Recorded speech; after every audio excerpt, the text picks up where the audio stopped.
നിങ്ങളുടെ ഫേവറേറ്റ് സീരിയലുകൾ ടിവിയിൽ വരുന്നതിന് മുൻപേ സൺ നെക്സ്റ്റ് ആപ്പിൽ കാണാം. ഇനി എല്ലാവർക്കും മുൻപേ കാണൂ.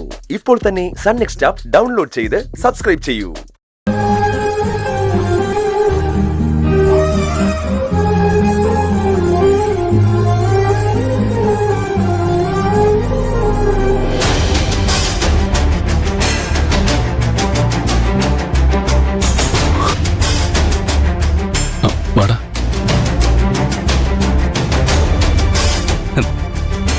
ഇനി കാലത്ത് അലാറം വെച്ച് എണീക്കണ്ടല്ലോ.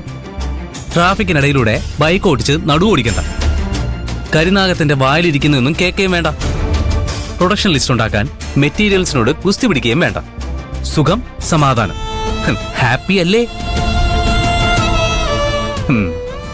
ചോദിക്കാൻ പാടുണ്ടോന്ന് എനിക്കറിയില്ല, എന്നാലും ചോദിക്കാൻ. ഇനി എന്താ സാറിന്റെ പരിപാടി? എടാ, നീ എന്താ ഇങ്ങനെയൊക്കെ പറയുന്നേ? സാറെന്ന് വിളിച്ചതിനെ കുറിച്ചാണ് നീ ചോദിക്കുന്നതെങ്കിൽ ഞാൻ നിന്നെ പിന്നെ എന്താടാ വിളിക്കേണ്ടത്? നീ എന്നെ ചങ്ങാതിയായിട്ട് കാണുന്നില്ലെന്ന് എനിക്ക് മനസ്സിലായി. ചങ്ങാതിയായിട്ട് കണ്ടിരുന്നെങ്കിൽ ജോലി വിടുന്നതിന് മുമ്പ് നീ എന്നോടൊരു വാക്ക് പറയുമായിരുന്നു. എടാ, നീ എന്നൊന്ന് മനസ്സിലാക്ക്. എനിക്ക് മനസ്സിലാവുന്നില്ലടാ പ്രിയനെ, എനിക്ക് അറിയാമായിരുന്നു. ഇന്നലെ വൈകിട്ട് യാത്ര പറഞ്ഞ് കമ്പനിയിൽ നിന്ന് പോകുന്നത് വരെ ആ പ്രിയനെ എനിക്ക് നല്ല പരിചയമായിരുന്നു. എല്ലാ കാര്യങ്ങളും, എല്ലാ രഹസ്യങ്ങളും പങ്കുവയ്ക്കുമായിരുന്നു. പക്ഷേ ഈ പ്രിയൻ എനിക്ക് അപരിചിതനാണ്. അതുകൊണ്ട് തന്നെ എനിക്ക് നിന്നെ മനസ്സിലാവുന്നില്ലടാ.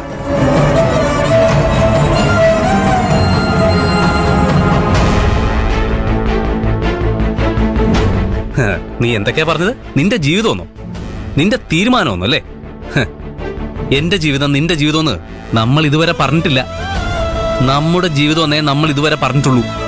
കാരണം ഞാനും നീയും വേറെ വേറെ ആയിരുന്നില്ല.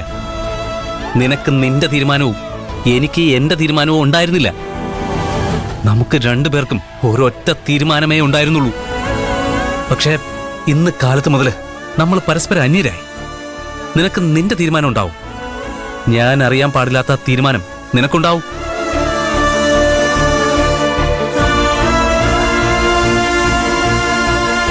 നിന്റെ ജീവിതമാണത്രേ. എവിടെയാ നിന്റെ ജീവിതം? പറ. നിന്റെ ജീവിതം ആ കമ്പനിയില. വേറെ എവിടെ അന്വേഷിച്ചാലും നിനക്ക് നിന്റെ ജീവിതം കണ്ടുപിടിക്കാൻ കഴിയില്ല.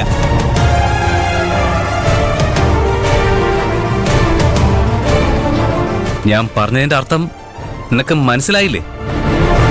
പാറുവാണ് നിന്റെ ജീവിതം. അവളെ മറന്നുകൊണ്ട് വേറൊരു ജീവിതം നിനക്കുണ്ടോ? പറ.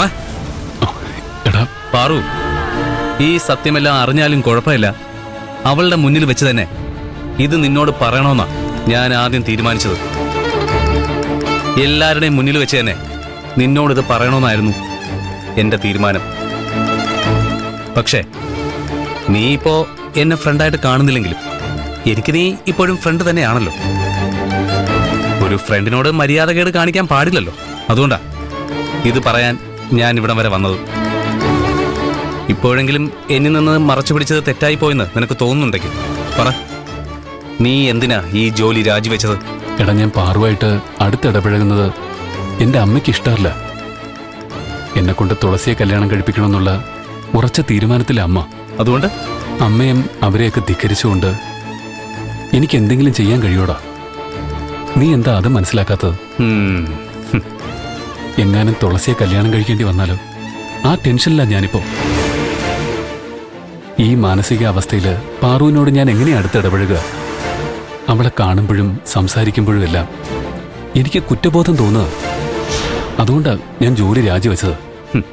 എന്നു വെച്ചാ അമ്മ വീണ്ടും നിർബന്ധിച്ച നീ തുളസിയെ കല്യാണം കഴിക്കുമെന്ന് ഇത് ഞാൻ വിശ്വസിക്കണോ? അല്ലേ? എടാ, അമ്മയുടെ ആഗ്രഹമല്ലേ? അമ്മയുടെ ആഗ്രഹം സാധിച്ചു കൊടുക്കേണ്ടത് എന്റെ കടമയല്ലേ? ശരിയാ, അമ്മയുടെ ആഗ്രഹം സാധിച്ചു കൊടുക്കേണ്ടത് ഒരു മകന്റെ കടമയാ. അതുപോലെ ആത്മാർത്ഥ സുഹൃത്ത് ജീവിതകാലം മുഴുവനും ഹാപ്പി ആയിരിക്കുമോ എന്ന് ഉറപ്പ് വരുത്തേണ്ടത് ഒരു ഫ്രണ്ട് എന്ന നിലയിൽ എന്റെ കടമയാ. ഞാൻ എന്റെ കടമ നിറവേറ്റാൻ പോവുക. എടാ, നീ എന്ത് ചെയ്യാൻ പോവാ? പാറുവിന്റെ മനസ്സ് കീഴടക്കിയ, ഒരിക്കൽ പോലും അവൾ നേരിട്ട് കണ്ടിട്ടില്ലാത്ത അവളുടെ ഗന്ധർവൻ നീയാണ്. ഞാൻ ഈ സത്യം പാറുവിനെ അറിയിക്കാൻ പോവാ. എടാ, നീ അവളെ സ്നേഹിക്കുന്നത് പോലെ അവൾ അവളുടെ ഗന്ധർവനെയും സ്നേഹിക്കുന്നുണ്ട്.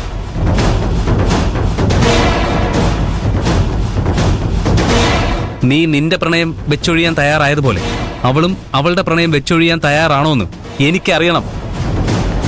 അവളുടെ ഗന്ധർവൻ നീയാണെന്ന് അറിഞ്ഞാലല്ലേ അവൾക്കൊരു തീരുമാനം എടുക്കാൻ കഴിയും. അതുകൊണ്ട് ഞാനിത് അവളോട് തുറന്നു പറയാൻ പോവാ. എടാ മോഹൻ, വേണ്ട.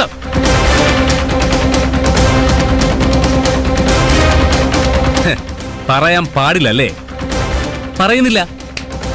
പക്ഷെ പറയാതിരിക്കണമെങ്കിൽ നീ ജോലി രാജിവെച്ചതിന്റെ ശരിയായ കാരണം എന്നോട് തുറന്നു പറയണം. എടാ, ഞാൻ സത്യം തന്നെയാ പറഞ്ഞത്. തുളസിയെ കെട്ടാൻ പോകുന്നതുകൊണ്ട് പാറുവിനോട് മിണ്ടുമ്പോ നിനക്ക് കുറ്റബോധം. ഇതല്ലേ നീ പറഞ്ഞ ശരിയായ കാരണം? ഇത് വിശ്വസിക്കാൻ തൽക്കാലം എനിക്ക് മനസ്സില്ല. ഞാൻ പാറുവിനെ എല്ലാം അറിയിക്കാൻ പോവാ. എടാ പ്ലീസ്, വേണ്ട. എന്നെ വിട്. എടാ മോഹൻ, ഞാൻ പറയുന്നൊന്ന് കേൾക്ക്. എന്നെ വിടാനല്ലേ പറഞ്ഞത്? വിടാ. വിട്.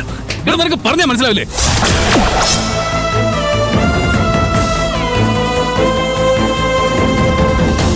എന്തിനാ നിർത്തിക്കളഞ്ഞത്? അടിക്ക്.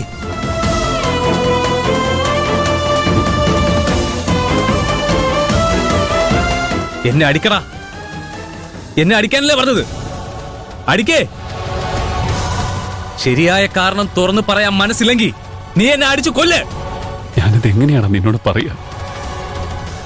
ഞാൻ മാത്രമല്ല, കൈലാഷ് സാറും പാറുവിനെ പ്രണയിക്കുന്നുണ്ടെന്ന് ഞാൻ എങ്ങനെയാ നിന്നോട് പറയുക? നീ എന്തായി പറഞ്ഞത്? സത്യമാടാ, നമ്മൾ പാറുവിന്റെ നാട്ടില് ഉത്സവത്തിന് പോയില്ലേ? അവിടെ വെച്ച കൈലാഷ് സാർ എന്നോട് പറയുന്നു.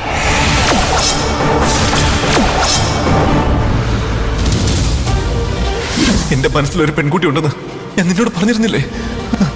ആദ്യ കാഴ്ച തന്നെ എന്റെ മനസ്സിൽ കയറി പറ്റിയ ഒരു പെൺകുട്ടി ഉണ്ടെന്ന് ഞാൻ നിന്നോട് പറഞ്ഞിരുന്നില്ലേ?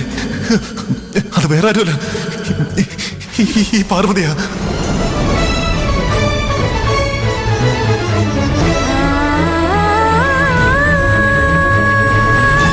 കൈലാഷ് സാറിന്റെ നാവിൽ നിന്നത് കേട്ടപ്പോ എന്റെ ശ്വാസം നിലച്ചതുപോലെ എനിക്ക് തോന്നി. ഇതാരോടും തുറന്നു പറയാനും കഴിയില്ല, മനസ്സിൽ കൊണ്ടു നടക്കാനും കഴിയില്ല. വീർപ്പ് മുട്ടിയ ഞാൻ ഇത്രയും ദിവസം കഴിച്ചു കൂട്ടിയത്. കൈലാഷ് സാറിന് ഏത് പെൺകുട്ടിയെ വേണമെങ്കിലും സ്വന്തമാക്കാൻ കഴിയും. പക്ഷെ സാറിന് പാറുവിനെ മതി. കൈലാഷ് സാറിന് പാറുവിനോടുള്ള സ്നേഹത്തിന്റെ ആഴം മനസ്സിലാക്കിയതുകൊണ്ടാ ഞാൻ ജോലി രാജിവെക്കാൻ തീരുമാനിച്ചത്. അവർക്കിടയിൽ ഞാനുണ്ടാവാൻ പാടില്ല. എടാ, നീ എന്തിനാ കൈലാസ് സാറിനെ കുറിച്ച് ആലോചിക്കുന്നത്? നീ ആലോചിക്കേണ്ടത് നിന്നെ കുറിച്ചാ, പാറുവിനെ കുറിച്ചാ. അവൾ സ്നേഹിക്കുന്ന ഗന്ധർവൻ നീയാ, കൈലാസ് സാറല്ല. പാറുവിനെ കുറിച്ചും ഞാൻ ആലോചിച്ചു. ഇനിയുള്ള കാലം മുഴുവൻ അവൾ ഹാപ്പി ആയിരിക്കും. അവൾക്ക് സന്തോഷം നൽകാൻ എന്നെ കൊണ്ട് കഴിയില്ല. പക്ഷെ കൈലാഷ് സാറിനെ കൊണ്ട് കഴിയും. അത് നിനക്കെങ്ങനെ അറിയാം? എനിക്ക് മാത്രമേ അറിയൂ. ഭൂമി നഷ്ടപ്പെടാൻ പോകുന്നു എന്ന് പറഞ്ഞ് അവൾ കരഞ്ഞപ്പോ എനിക്ക് എന്തെങ്കിലും ചെയ്തു കൊടുക്കാൻ കഴിഞ്ഞു?